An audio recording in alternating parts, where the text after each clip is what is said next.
بسم الله الرحمن الرحيم إن الحمد لله نحمده ونستعينه ونستغفره ونعوذ بالله من شرور أنفسنا ومن سيئات أعمالنا من يهده الله فلا مضل له ومن يضلل فلا هادي له أشهد أن لا إله إلا الله وحده لا شريك له وأشهد أن محمدا عبده ورسوله أما بعد إخوة الكرام السلام عليكم ورحمة الله وبركاته نبدأ الدرس الثامن لكتب مدينة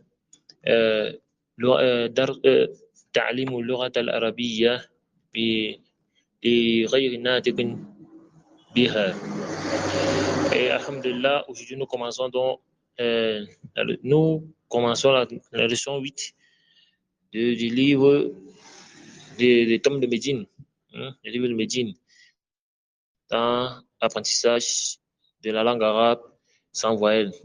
Alhamdulillah, on avait déjà commencé le chapitre 8, on va juste continuer et je pense qu'on va clôturer cela aujourd'hui, Inch'Allah, et peut-être clôturer aussi avec le chapitre 9 si c'est pas trop long. En tout cas, nous avançons bien, alhamdulillah, et je continue à féliciter ceux qu'Allah facilite afin qu'ils persistent à suivre les cours et font l'exercice, et qu'Allah facilite aussi à ceux qui n'ont pas encore pris l'engagement de se lancer dans l'apprentissage de la grammaire arabe.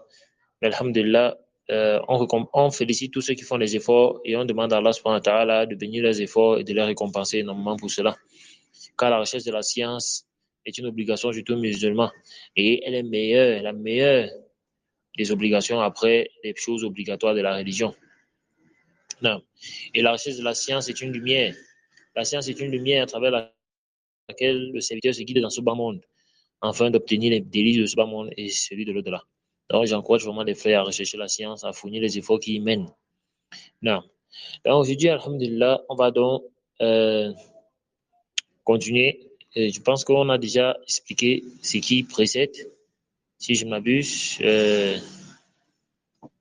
On a parlé de cela, on a vu ceci, je pense. Quoi qu'on a vu cela. Et je pense qu'on s'était arrêté sur l'exercice 4. اقرأ مثال آتية ثم كون أسئلة وأجوبة مثله. En tout cas, on va partir à partir de là. Inch'Allah, on va continuer. Donc, ce qu'on avait vu dans les cours précédents, parce qu'on avait vu l'épisode 6-7. On a vu tilka, on a vu hadihi, on a vu hada, on a vu dhalika. Et on a aussi parlé de l'utilisation des asma ou ishara vers les noms. On avait introduit cela vers les noms qui sont ma'arifa, en fait, les noms qui portent le alif lam. Et on devait parler de cela et comment on utilise. On a vu comment utiliser l'iman. On a parlé de amama et khalfa. On a vu que lorsqu'ils se placent devant des noms, les noms sont mudaf ou ilayhi. Parce qu'ils portent le kasra. Alors, qu'est-ce qu'on va faire? On va donc faire cet exercice. On dit de lire les exemples suivants et de poser des questions exactement comme dans ces exemples-là, dans les réponses. Donc, on pose les questions et en fait, on répond comme dans l'exemple.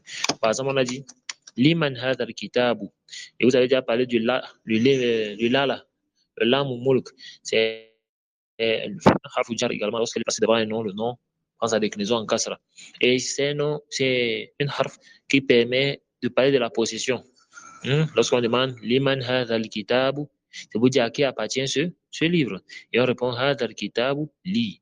Donc, lorsqu'on pose la question Liman, on doit retrouver le même lam dans la réponse. Liman hadha al-kitab, à qui appartient ce livre? Hadha al-kitabu li Muhammadin. Ce livre appartient à Muhammad. Est-ce que vous voyez? Ensuite, on va aussi poser la question Liman hadha al-qalamu. Liman hadha al-qalamu. Vous voyez, on a le hadha devant un nom qui est ma'arifa. D'accord? Et on fait la liaison hadhal. On ne dit pas hadha al-qalamu. Oui, on dit liman hadha al-qalamu. On va répondre hadha al-qalamu li Abbasin. Nam. Liman hadha al-miftahu. هذا المفتاح لعلي. نعم. لمن هذه سيارة. voyez ici سيارة c'est féminin, d'accord. Donc le asma ou l'ishara, le ism ou ishara qu'on va utiliser ici c'est هذه. on va dire لمن هذه السيارة. نعم. on va répondre هذه سيارة للمدير. نعم. et on va dire لمن هذه البقرة. d'accord. لمن هذه البقرة. on va dire هذه بقرة للفلاح. نعم. Ensuite, nous avons là une valise, d'accord? Et la valise en arabe c'est haqiba, d'accord? Haqibatun.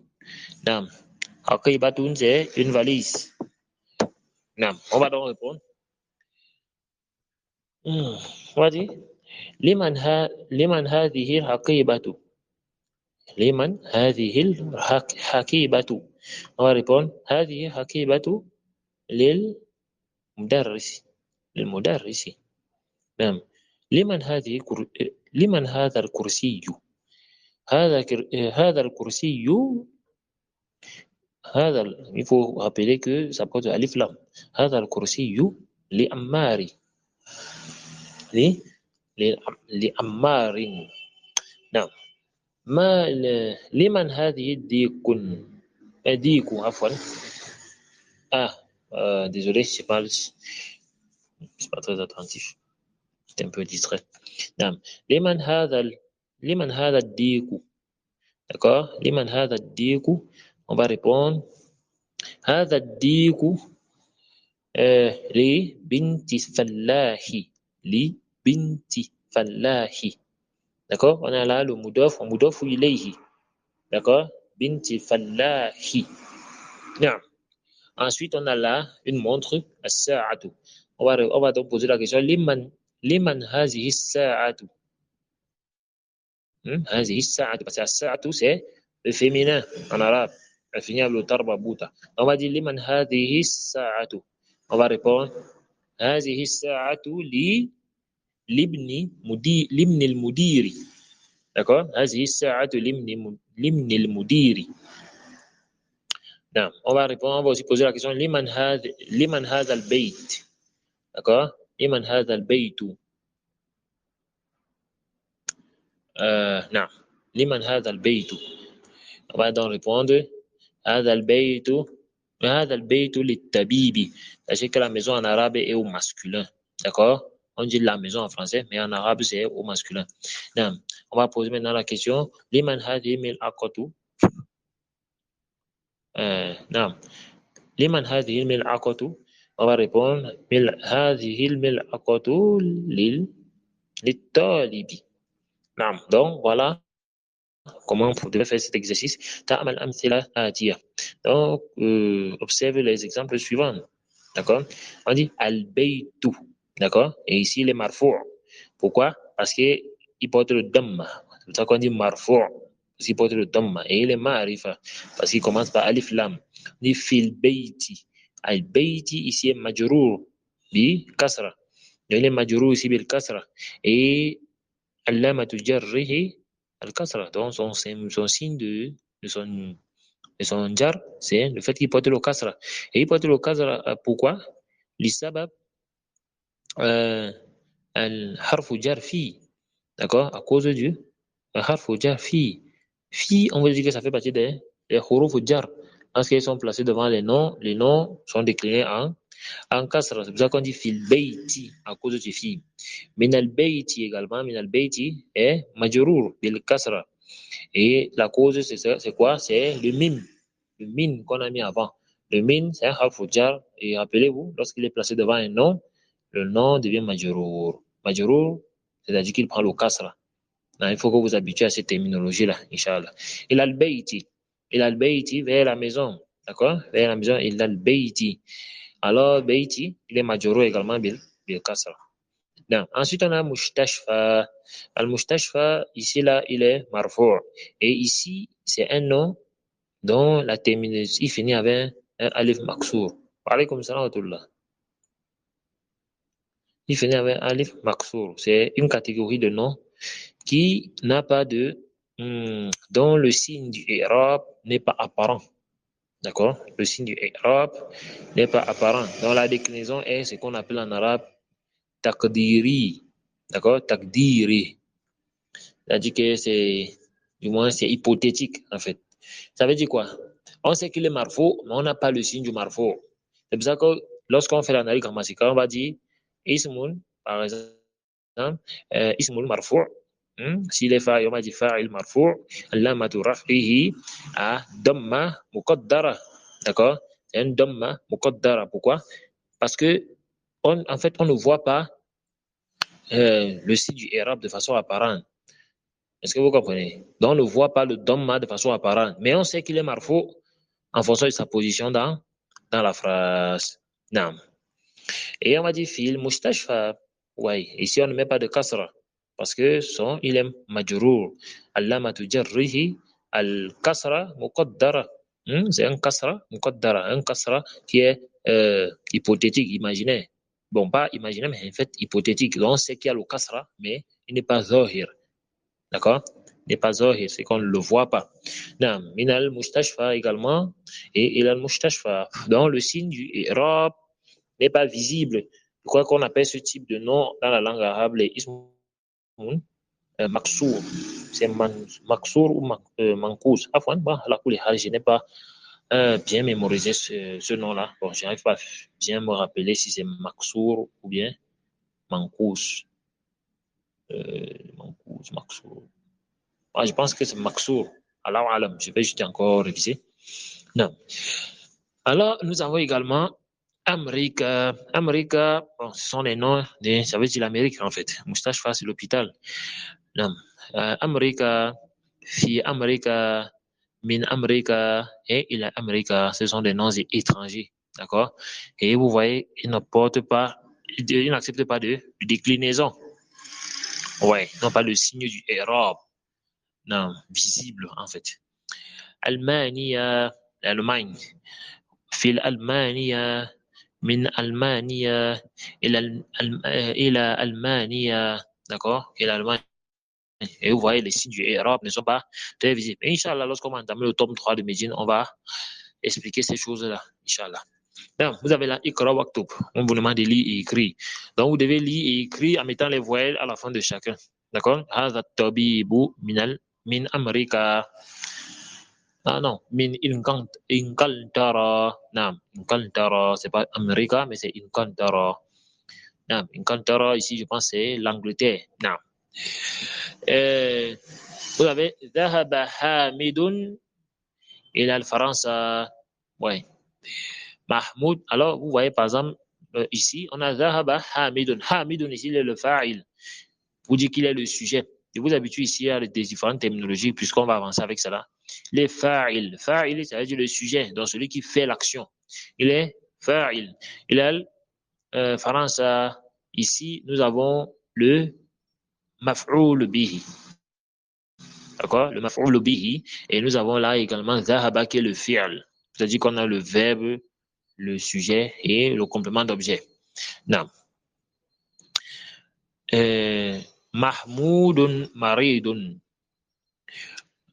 وهو الآن في المستشفى. Mahmoud est malade. Ça, c'est ce qu'on appelle les ismul, les jumlatu ismiya. Les phrases commencent avec les noms. Non. Et nous avons là un mubtada et un khabar. Le mubtada, c'est Mahmoudun marfou'. Il est marfou'. D'accord? Et allamatu raf'ihi ad-damma. Donc, le signe de son i'rab, c'est le damma. Parce qu'il est marfou'. Et on a maridun qui est également le khabar. D'accord? Et il est marfou' aussi. Et on vous a dit dans la règle du jumlatu fi'liya, le khabar vient après le mubtada. Non. Bon, sauf exception faite parce qu'on peut souvent faire, on peut mettre souvent le mubtada et le khabar avant le mubtada. Et parfois aussi, le mubtada peut être muqaddara. Ouais, donc ça peut être takdiri. Mais ça, là, on va voir ça plus en détail, Inch'Allah, au tome 3. Donc, déjà, ici, vous devez comprendre comment on forme les phrases, les jumlatu ismiya et les jumlatu fi'liya.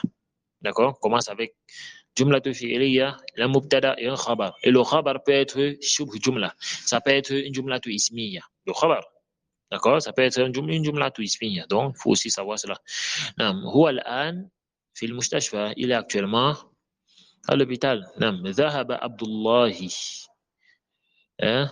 ذهب عبد الله من ألمانيا إلى الإنكلترا. Donc, Abdullah est allé de l'Allemagne vers l'Angleterre. ذهب الكتاب pardon هذا الكتاب عفوا لعيسى وذلك الكتاب لموسى. وعيسى et Moussa, ce sont des noms qui portent des harfou naqis, des harfou عفوا des harfou mu'tal. Donc c'est-à-dire des harfou illa عفوا, c'est ça, des harfou illa. Non. Les harfou illa, en fait, ce sont les lettres malades. Dans la langue arabe, ce sont les lettres malades. Et on en a trois. D'accord? On a le waw, on a le alif et on a également le ya. Ce sont les harfou illa dans la langue arabe, les lettres malades. Elles peuvent venir en premier, au début du mot, elles peuvent venir au milieu du mot et elles peuvent venir à la fin du mot. Vous voyez? Et c'est cela. Et quand un mot porte une lettre malade, son i'rab est différent en fonction de la lettre malade qu'elle porte. Non, mais cela, on va voir plus en détail dans les cours prochains. هذا المهندس من أمريكا. Donc, celui-ci est un ingénieur d'Amérique, qui vient d'Amérique. Non. Donc, voilà, vous pouvez faire cet exercice, c'est facile. اقرأ. On vous demande juste de lire السبورة أمام الطالب وهي خلف المدرس. Donc, vous voyez là, on a amama et on a khalfa. Khalfa et amama, comme je vous ai dit, amama signifie devant et khalfa veut dire derrière. Non. Et amama, lorsqu'ils sont placés devant les noms deviennent mudaf ou ilayhi. Donc, ils prennent les déclinaisons en kasra, deviennent majrour. Donc, il convient donc, lorsque vous utilisez amama devant un nom, de savoir que le nom là va être majrour. Parce que vous voyez. Saboura, c'est le tableau. En fait, quand on parle sabouratun, as-sabouratu, c'est le tableau, un tableau. Non, on dit le tableau est devant les étudiants, d'accord? Et elle est derrière. Elle, hiya, c'est pour ça, as-saboura. Alors, elle est derrière l'enseignant. Non. C'est aina sayyaratul mudarrisi. Aina sayyaratul mudarrisi. Et on dit que aina, il est utilisé pour demander le lieu, l'endroit, d'accord? Le lieu. Non.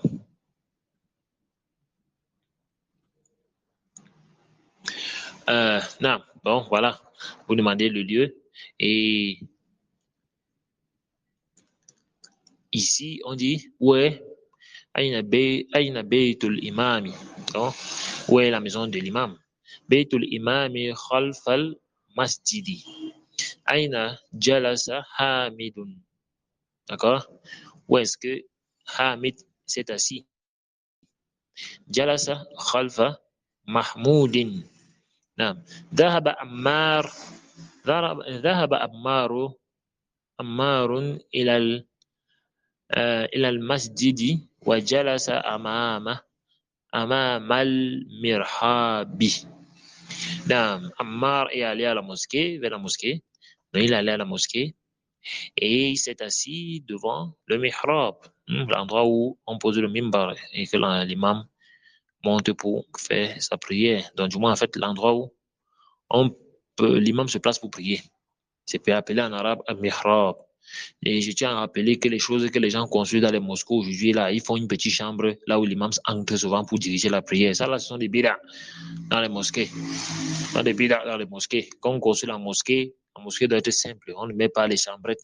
On va dans les mosquées jusqu'à vous entrez. On vous dit que non, c'est à cause. C'est quand dans cette chambre-là que tu connais la gestion de la qibla. là, ce petit cercle, cette petite chambre qu'on fait, que l'imam entre à l'intérieur pour diriger la prière, là, ça sont des bid'ah dans les mosquées. À l'époque du prophète Mohammed sallallahu alayhi wa sallam, il n'y avait pas ces choses-là. Et la construction des mosquées fait partie de l'adoration. Et si tu dois construire la mosquée, il faut que ton adoration soit conforme avec l'adoration du prophète Mohammed sallallahu alayhi wa sallam. Et il n'a pas mis ces choses-là dans les mosquées. Non. Juste pour rappel. Non. Al-kalimatul jadida. Non. Là, nous avons les mots nouveaux. Mustashfa, l'hôpital. Almania, l'Allemagne. Inkaltara, l'Angleterre.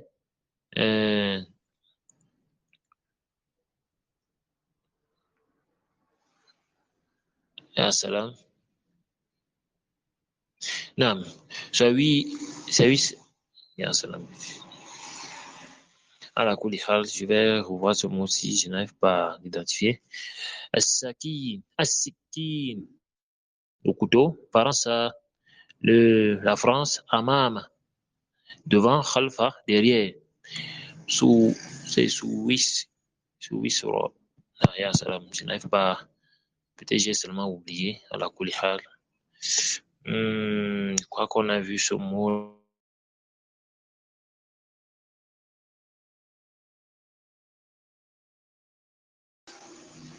Là, à la Koulihal, je ne me souviens plus trop de la signification de ce mot, mais Inch'Allah, au prochain cours, je vais revenir avec ce mot-là, Inch'Allah. Donc, on va passer au Darsu Tasi'a, à la 9e leçon.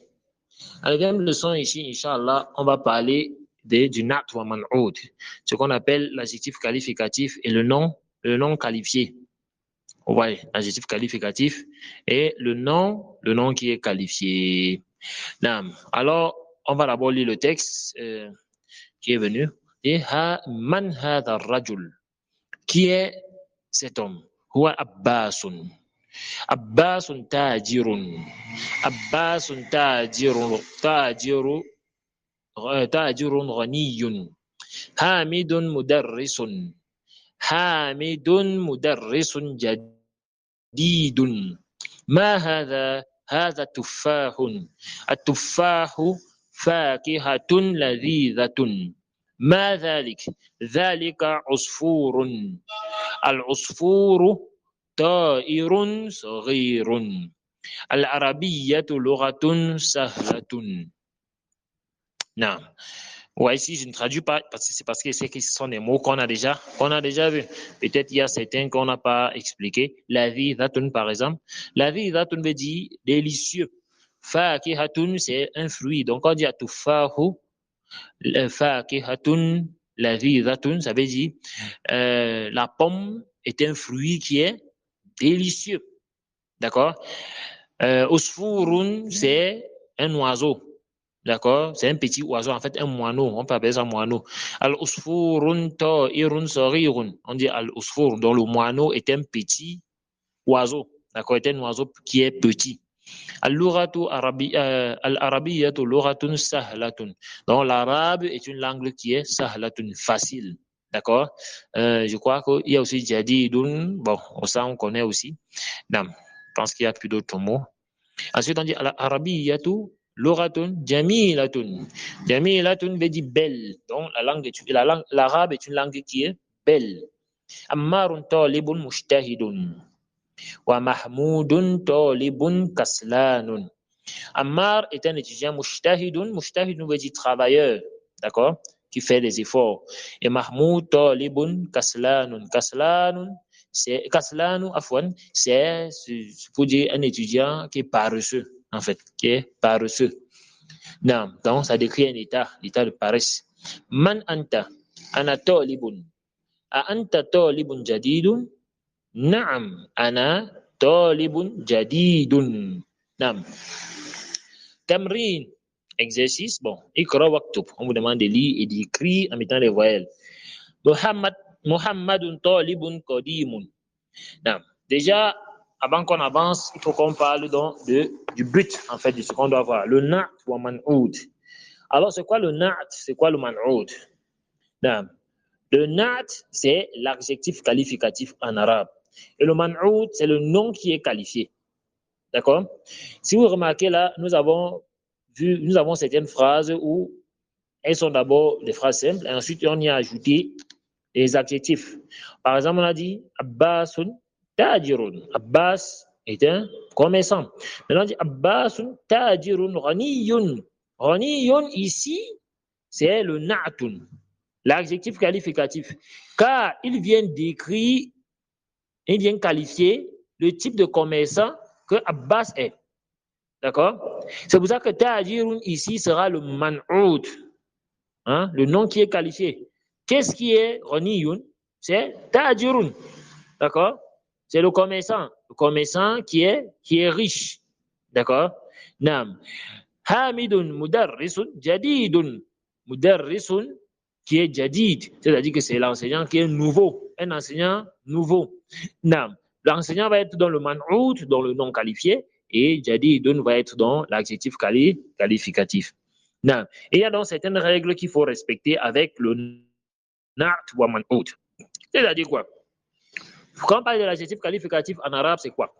Et le nom qualifié. Retenez ces règles-ci. Arju en tantabihu. Je vous demande vraiment d'être attentif sur ces règles et de les noter même avec de l'encre en or. Sachez que le na'at et le man'oud s'accordent en genre et en nombre. Ça veut dire quoi? Si le na'at, d'accord, l'adjectif qualificatif et le nom qualifié, le man'oud, si le man'oud, dans le nom qualifié est muzakkar, masculin, le na'at va être muzakkar.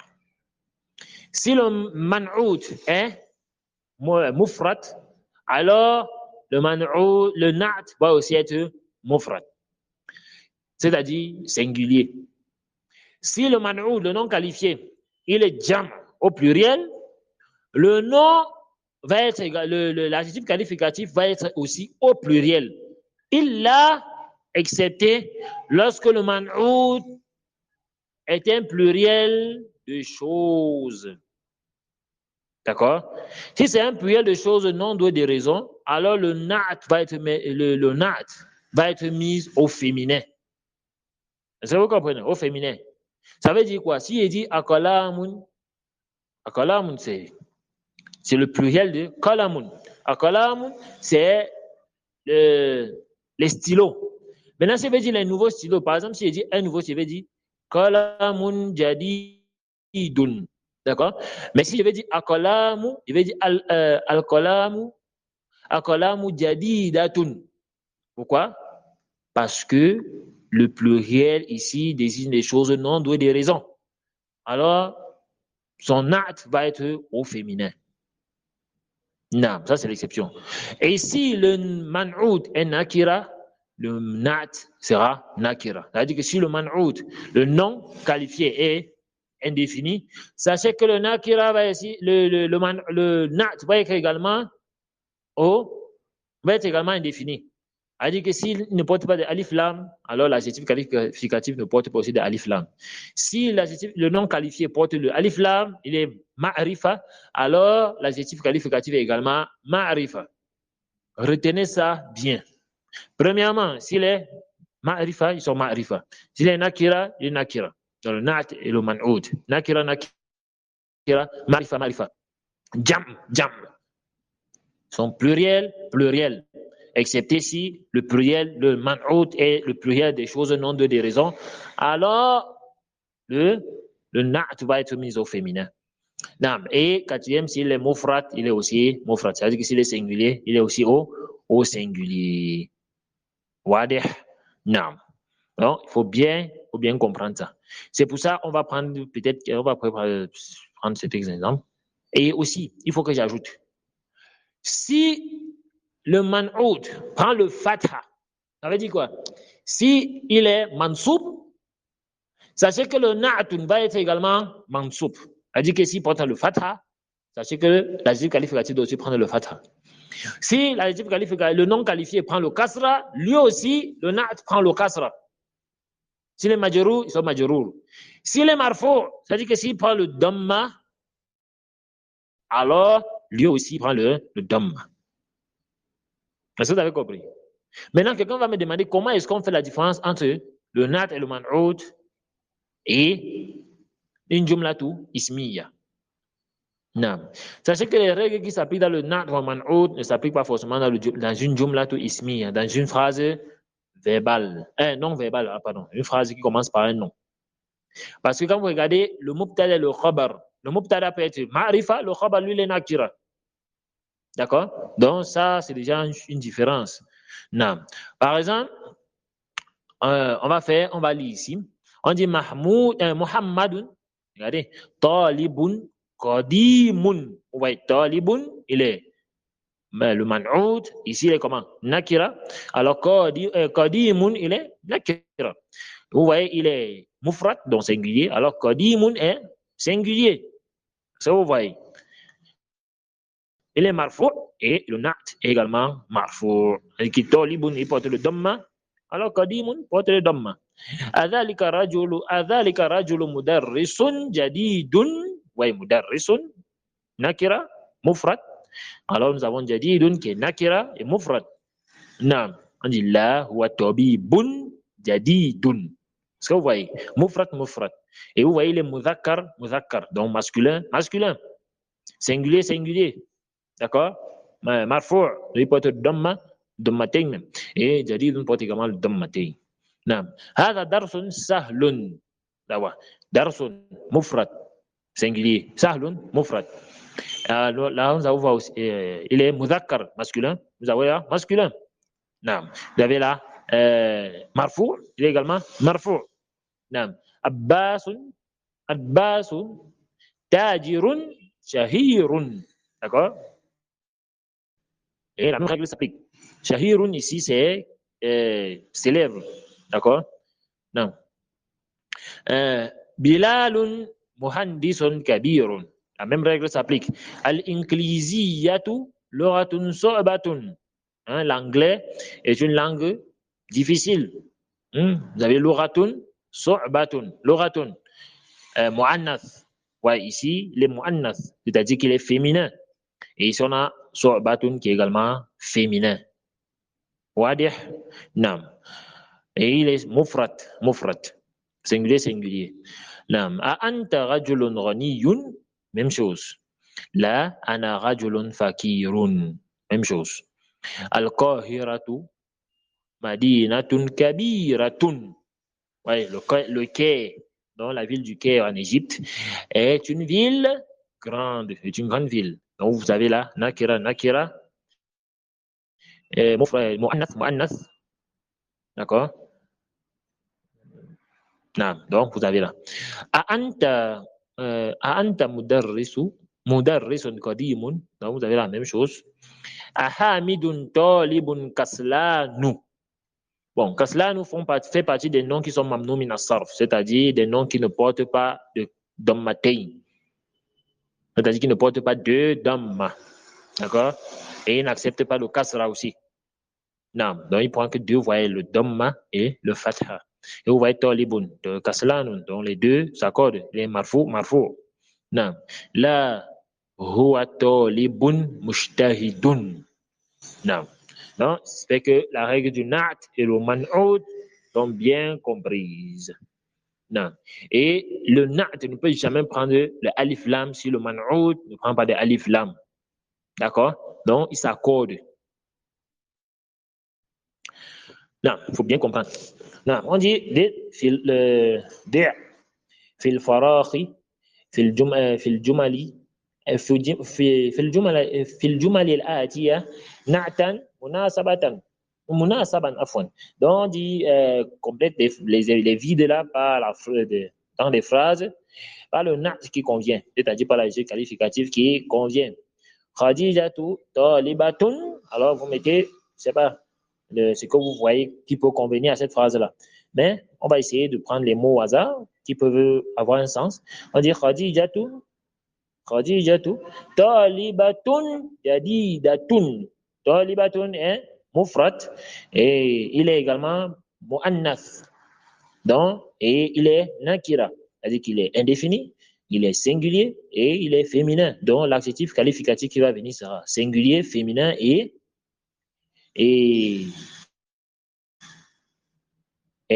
nakira et indéfini. Non. Donc, on va mettre jadidatun par exemple. Ou bien on peut mettre mujtahidatun, donc est une étudiante qui fait beaucoup d'efforts. Naam. Et ensuite, quoi, vous avez là al-arabiyyatu lughatun sahlatun. D'accord? Naam. Et vous avez là, on va dire khalidun, tajirun, euh, tajirun, bon, fakirun. D'accord? On peut dire fakirun, t'es un pauvre commerçant. Donc, vous voyez. Usfurun ta'iratun, saghiratun. Naam. At-tuffahu fakihatun ladhidatun. Ana mudarrisun jadidun. Oui. Muhammad tabibun mujtahidun. نعم الإنجليزية لغة صعبة. avez là أنت طالب جديد. القاهرة مدينة كبيرة. نعم. Donc vous avez là, ce sont des mots que vous pouvez retrouver dans ce que nous avons vu précédemment. نعم. Et exercice suivant dit مكان في المكان الخالي في الجمل الآتية منعوتا مناسبا عفوا ومناسبا. Donc, on vous demande de compléter les endroits qui sont là dans les phrases par le man'oud qui convient. Ouais, là, c'était le nat. Maintenant, on vous demande de mettre le man'oud. Donc, vous avez l'adjectif qualificatif et vous mettez juste le man'oud qui convient. Vous regardez l'adjectif qualificatif, vous regardez s'il est nakira ou ma'rifa, si vous voyez s'il est jam ou mufrad, ou bien vous regardez s'il est muzakkar ou mu'annas. Non. Ikra. Bon, on vous demande de lire avec kaslanu, jawanu, atoshanu, ghadabanu, mal'anu. Non. Ici, là, vous avez ce qu'on appelle des noms qui sont mamnou min as-sarf. D'accord? Des noms qui n'acceptent pas, donc ce sont les noms d'état en fait. Les noms d'état qui sont sur la forme fa'lan. À la wazni fa'lan. Donc en fait, ce sont des termes qui décrivent un état. Kaslan, paresseux, jaw'anu, affamé, atoshanu, assoiffé, ghadabanu, c'est en colère. D'accord? Mal'anu, je pense que c'est mal'anu. La Koudihal, si je me rappelle, Inch'Allah, je vais vous dire, je pense que c'est rempli. Je pense que c'est rempli. À la Koudihal, je vais vérifier. Donc, à la Koudihal, comme je vous disais, ce sont des termes qui désignent les états. Et ils sont toujours mamnou min as-sarf, c'est-à-dire qu'ils n'acceptent pas de fatha. Oui, ouais, c'est ça. Mal'anu, c'est rempli, quelque chose de rempli. C'est le sens de ça. Non. Et je suis certain de cela. Non, c'est quelque chose de rempli. Non. Donc, ce sont les états. Ils décrivent les états, d'accord? Et ils ne portent jamais de kasra, ni de double dhamma. C'est-à-dire qu'ils ne sont jamais nakira. Bon, c'est-à-dire qu'ils ne portent pas de dhammatain, en fait. D'accord? Ils sont mamni munasawi, ils n'acceptent que deux états. Ils portent le fatha, soit ils portent le fatha, soit ils portent le dhamma. D'accord? Non. Et on vous montre donc comment les utiliser. Ana jawa'an, je suis affamé. A anta jawa'an, là, ana atoshan, est-ce que tu es affamé? Non, je suis assoiffé. Limad al-mudarrisu ghadabanu al-yaw. Pourquoi l'enseignant est en colère aujourd'hui? Il est fâché. Al-qawbu mal'an. Mal'an. Donc le verre est rempli. Voilà, c'est ça. Donc voilà, vous avez al-kalimat al-jadida. Al-lugha, la langue. Shahir, connu, célèbre. Madina, c'est la ville. Ta'ira, l'oiseau. Al-yawm, aujourd'hui. Non, le jour. Kaslan, paresseux. Jaw'anu, affamé. Atoshanu, assoiffé. Mil'anu, mal'anu, c'est rempli. Ghadabanu, en colère. Usfour, moineau, le moineau. Al-yawma, aujourd'hui. Et il faut faire la différence entre al-yawm, qui signifie le jour, d'accord, et al-yawma. Al-yawma, ici, désigne la journée, aujourd'hui, d'accord, la journée. Et al-yawm, c'est le jour. Non. Alors, Inch'Allah, on va commencer la partie B au prochain cours. Bismillah. On prie qu'Allah subhanahu wa ta'ala nous facilite. إذن نكتفي بهذا القدر